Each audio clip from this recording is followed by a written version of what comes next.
வீட்டில் வாங்கி வச்ச பிரியாணி அரிசியெல்லாம் சட்டி பானைக்குள்ளே தூங்கிக்கிட்டே இருந்துச்சு. எதுக்கு அதை வேஸ்ட் பண்ணணும், நம்ம பிரியாணி அரிசியிலே இன்றைக்கி ஒரு டிஷ் பண்ணிடலான்னு கீரை ரெண்டுத்தை நல்லா அலசி எடுத்துக்கிட்டேன். நான் இப்போ யூஸ் பண்ணுற அந்த கீரை பேர் நிஜமாக எனக்கு தெரியவே தெரியாது.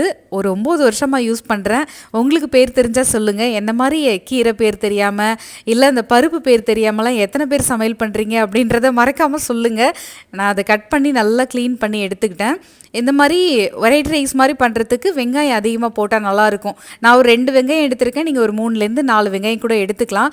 உங்கள் வீட்டில் எப்போவுமே கீரை பொரியல் எப்படி பண்ணுவீங்களோ அதே மாதிரி பண்ணுங்கள். எண்ணெய் ஊற்றி கடுகு, கருவேப்பிலை, கொஞ்சம் சீரகம், உளுத்தம்பருப்பு இதெல்லாம் போட்டு காஞ்ச மிளகாய், அது கூடவே வெங்காயம். நான் காரத்துக்கு லைட்டாக மட்டும் குழம்பு மிளகாத்தூள் போட்டேன். ஏன்னா அது கொஞ்சம் சாதத்தில் கலக்கும் போது நல்லாயிருக்கும்னு கீரையை போட்டு கலந்து விட்டு அதுக்கப்புறம் சாதத்தை போட்டு கலந்துட்டா கீரை பொரியல் சாதம் ரெடி ஆகிடும். ஹஸ்பண்ட் ஆஃபீஸ் கிளம்பிட்டாங்க. அப்படியே 2 பேரும் ஒன்றா உட்காந்து டீ குடிச்சாச்சு நாங்கள்.